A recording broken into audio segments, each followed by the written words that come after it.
भक्त को या भगवान जानते हैं या भक्त जिसे अपना परिचय करा देता है वो जानता है, दूसरा नहीं जान सकता। बाहरी किसी भी चेष्टा से आप अनुमान केवल अपनी बुद्धि के बल के अनुसार लगा सकते हैं, स्थिति को नहीं जान सकते हैं। केवल विद्वान भक्त को जान जाए असंभव, कि बहुत शास्त्रों का पढ़ा हुआ है तो भक्त को जान जाए। भगवान जानते हैं या भक्त जना दे जिसको, जैसे भगवान के लिए सोई जानई जही देहु जनाई, जानत तुम्हें तुम्हें हो जाई। संसारी पुरुषों को हटाने में 1 मिनट लगता है, भक्तों को 1 मिनट, अपने आप हट जाएंगे सब। कबीरदास जी महाराज काशी में विराजमान थे, लाखों की भीड़ जुटने लगी। जब उनका अद्भुत अद्भुत चमत्कार प्रकाशित हुआ तो लाखों की भीड़ जुटने, पर चमत्कार तभी प्रकाशित होता है जब चिदानंद में चित्त वृत्ति जुड़ती है और संतों के प्रति भगवत भाव होता है। अपने कर कमल से कबीरदास जी बुन करके जो वस्त्र वो बाजार में बेचते, मूल से पुनः खरीदते और जो मुनाफा होता उससे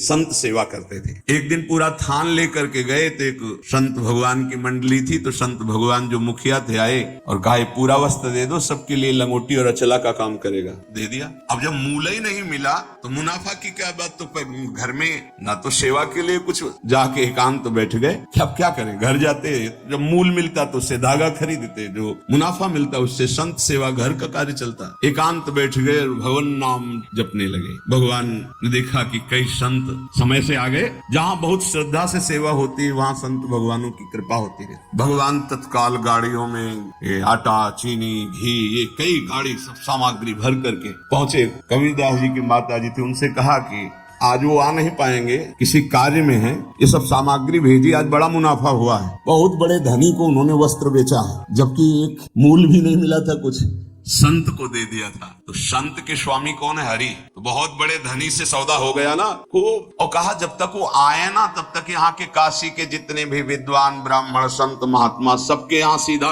एक कोतवाल होते हैं सूचना देने वाले संतों में, पूरी काशी में कि कबीरदास जी घी, चीनी ये और 2-2 मोहरे स्वर्ण की भेंट में। तो जहाँ कबीरदास जी झाड़ी में छुपे भजन कर रहे थे वहां से कई लोग निकले, बोले धन्य है कबीर जी को, कितना सामग्री उत्साह पूर्वक बांट रहे थे। अरे भाई बोले हम तो सोचा था सामग्री मिलेगी लेकिन 2-2 स्वर्ण मोहरे मिली।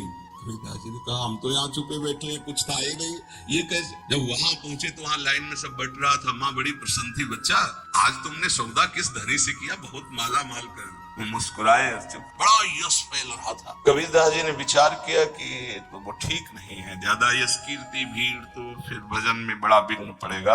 एक चाल चलते हैं जिससे साफ भाग जाएंगे। काशी में परम भाग्यवती वैश्या भी रहती थी, जो काशी में रह रही जनकपुरी में थी, जैसे पिंगला वैश्या। उनके पास जो ही गए तो खड़ी हो गई दंडवत करके, महाराज आपका दर्शन तो यहाँ उचित नहीं है, कोई देख भी लेगा तो अश्रद्धा कर लेगा, हम लोग ऐसी नीच मानी जाती है समाज में। आप तो इनका नहीं हम तो आए ही आपके सानिध्य की याचना करने। कुछ समझ में नहीं आया कि इतने बड़े महापुरुष वैश्या के सानिध्य के। बोले अगर आप एक सहयोग कर दे हमारा तो। हाँ, बहुत विघ्न पड़ने लगा, भजन में बड़ी भीड़ इकट्ठा होती है, तुम केवल थोड़ा सहयोग कर दो कि काशी की 2-4 गलियों में प्रधान हमारे गले में हाथ डालकर बस चल दो और सब हम संभाल लेंगे, सब खत्म हो जाएगा। तो अब महाराज कोई पूछेगा नहीं। बोले इसीलिए कोई हमें पूछे ना, हम इसीलिए तो महाराज हम तो निर्लज ही है, जहाँ चाहो चाहे। और आपके साथ हमें और कोई गंगा जल भरा, थोड़ा उसमें रंग मिलाया, बीच बीच में गंगा जल का घूंट। और राजा तब काशी नरेश ने जब सूचना सुनी,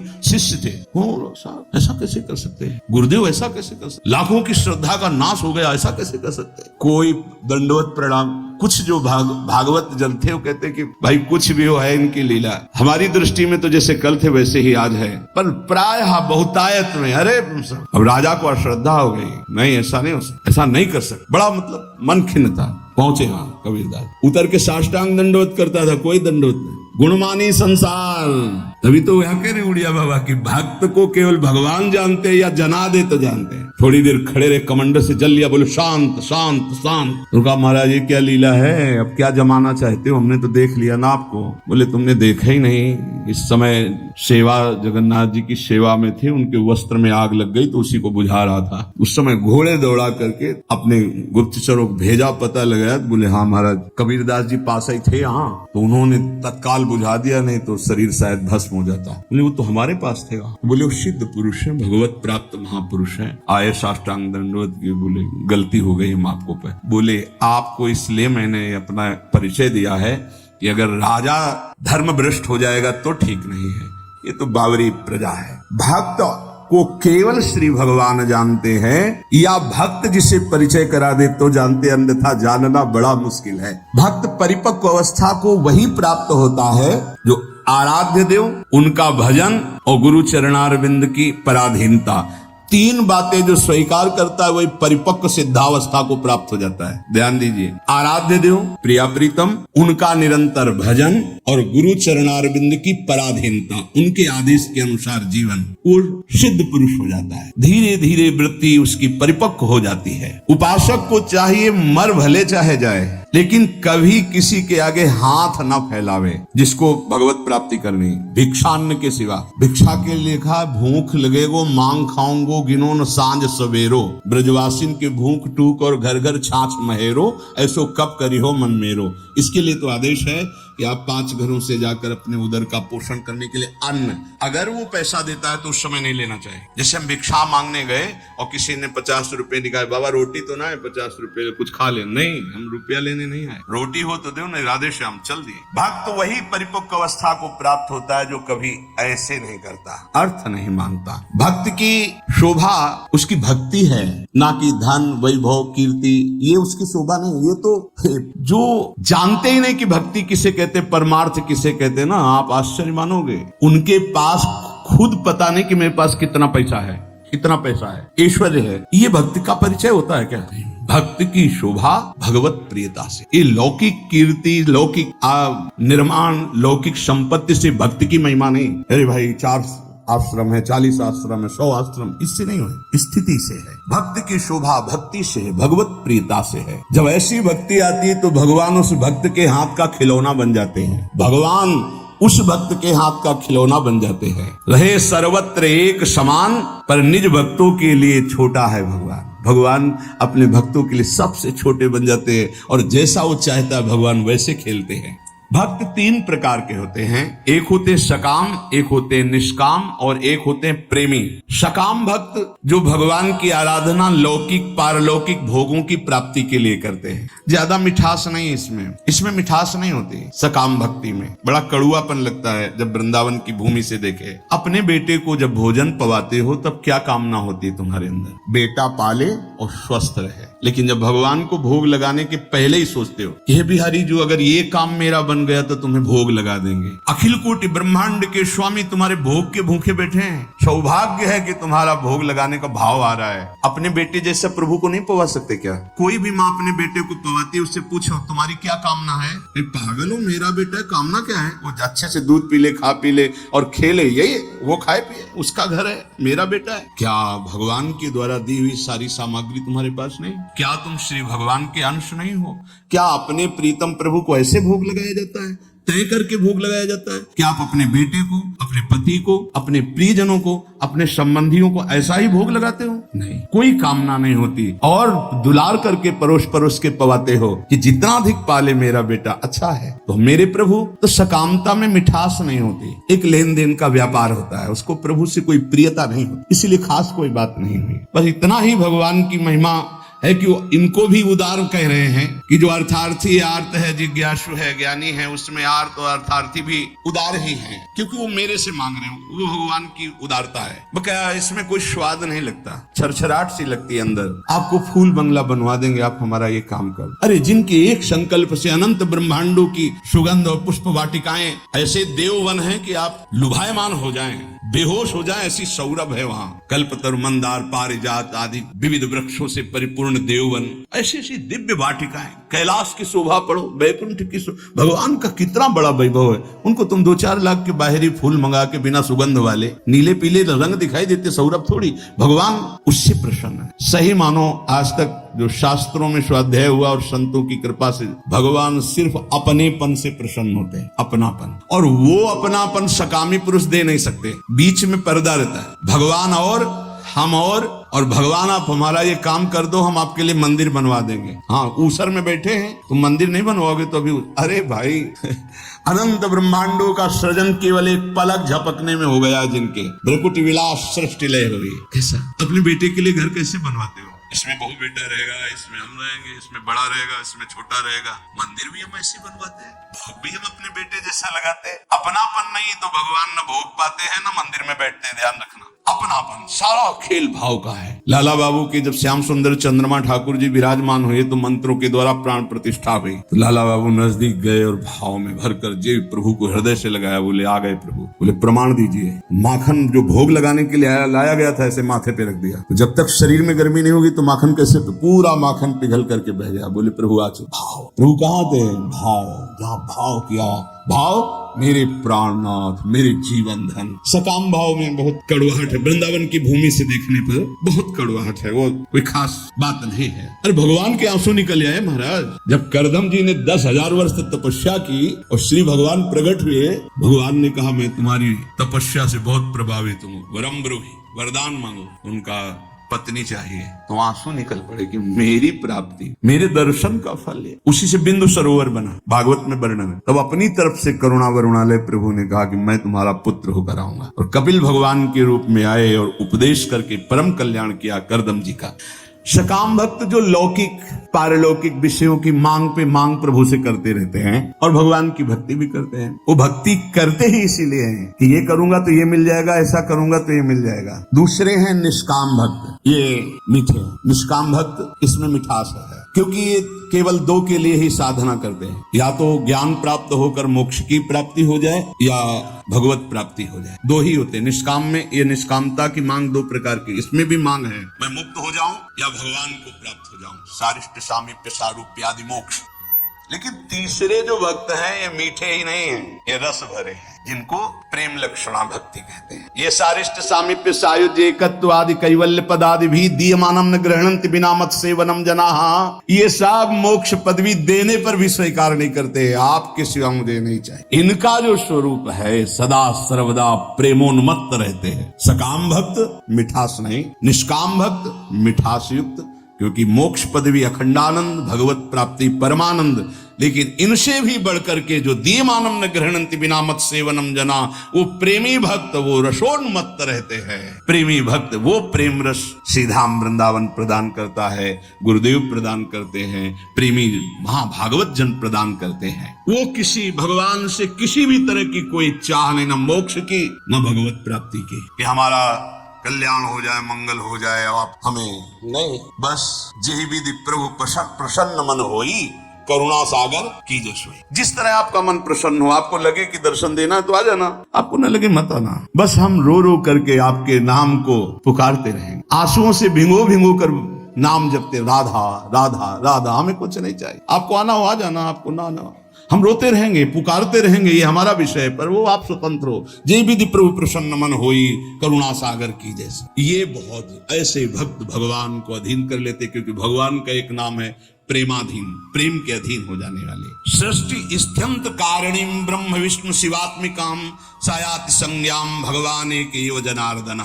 हमारे प्रभु ही जब सृष्टि रचना का समय आता है तो ब्रह्मा रूप धारण कर लेते हैं, पालन करने के लिए विष्णु रूप धारण कर लेते हैं, और विनाश लय करने के लिए रुद्र रूप शिव रूप धारण कर लेते हैं। इसलिए हमारे प्रभु महान जगन नियंता है। ऐसा भाव उपासक के जब हृदय में आ जाता है तो किसी अन्य का आश्रय नहीं लेता, अन्य का आश्रय नहीं। सही बात मानो, माया का बड़ा प्रभाव है। आप सोचो इस जगत में कितने धनी होंगे, जितना त्रिभुवन में आप धन देख रहे हैं कुबेर जी के एक खजाने के कोने में रखा है। अपार धन वैभव के स्वामी, रिद्धियां सिद्धियां नौ निधियां कुबेर, और जितना कुबेर के खजाने में लक्ष्मी जी के चरण के एक चिन्ह में है, ऐसी महालक्ष्मी स्वयं भगवान के चरण चापती रहती हैं। ऐसे भगवान के सेवक के सामने कुछ समझ में आएगा उसको? सुरपति नरपति लोकपति जिनके भाव है घास। क्यों? क्योंकि ऐसे प्रभु के सेवक हैं। यहाँ जो वर्णन किया जा रहा है कि उन्हीं से ब्रह्मा, उन्हीं से विष्णु, उन्हीं से रुद्र, वो हमारे स्वामी हैं। अब हम किसका आश्रय लें, किसके आगे हाथ पसारें, किसकी तरफ देखें? समझो, जो संसार में जो कुछ भी है इसकी प्राप्ति के लिए जो भगवान का भजन करते हैं वो बहुत अनजान में है। जैसे हीरे के बदले कांच लेना चाहते हैं, ऐसे भुलावे में है। मणिगण पुंज ब्रजपति छाणत हित हरिवंश कर गई कंचु। नाम जप कर रहे हैं और चाहते हैं संसार की वस्तुएं, तो मानो महान कीमती मणि के बदले में कांच खरीद रहे हैं। जो अपनी कीर्ति, अपनी प्रतिष्ठा, भगवदी आनंद को छोड़कर लौकिक आनंद की चाह के लिए भजन करते हैं, वो भी बड़े भुलावे में हैं। सच्चा उपासक सर्वत्र भगवान को देखते हुए, सब में भगवान को देखते हुए, कोई चाह न रखते हुए निरंतर भगवान की प्रसन्नता के लिए भजन करते हैं। इससे मेरी प्रिया जो प्रसन्न हो जाए। जब हमारा भजन का मतलब क्या है? पुकारना, राधे श्याम, राधा वल्लभ, राधा राधा राधा।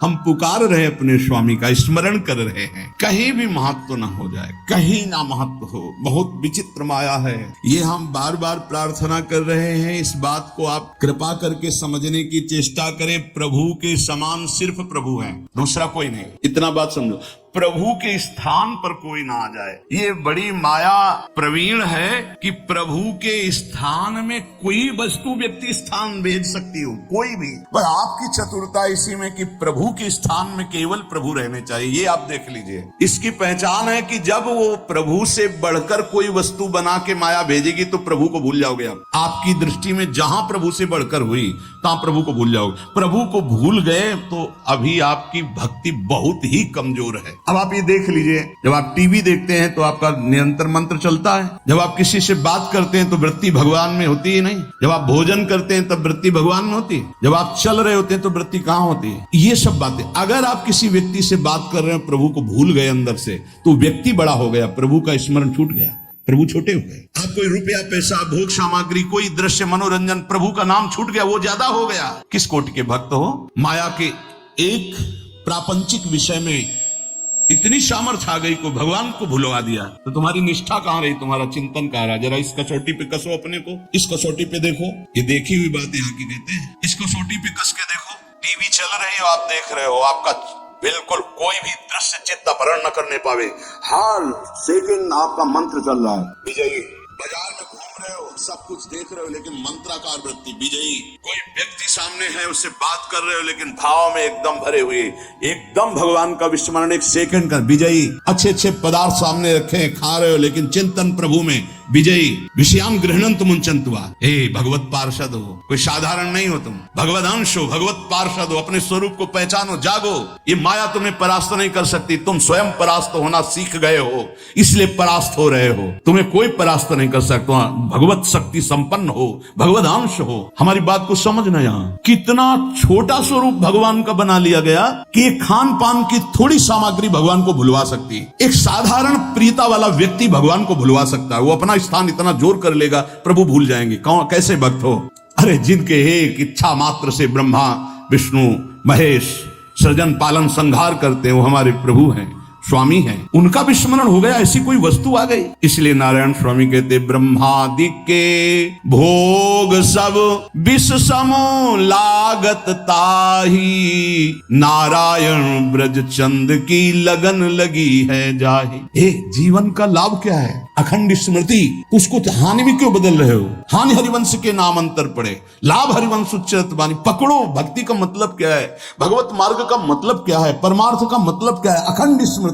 और इस स्मृति को हर वस्तु, व्यक्ति, स्थान छीनना चाहता है, चाहे वो राग से, चाहे द्वेष से। आप अंदर से देख लो। इसीलिए पूज्य पादुड़िया बाबा जी कहते, पूरा संसार एक तरफ और तुम एक तरफ, तुम्हें युद्ध करना है। किस बात का युद्ध? मारकाट नहीं, तुम्हारी स्मृति का अपहरण कोई न कर पावे। राधा राधा राधा राधा। तुम्हारी याद जो भगवत याद है, अगर वो भूल रही है, अब घाटा हो गया। कहे हनुमंत विपत्ति प्रभु सोई, जब तो सुमिरन भजन हो।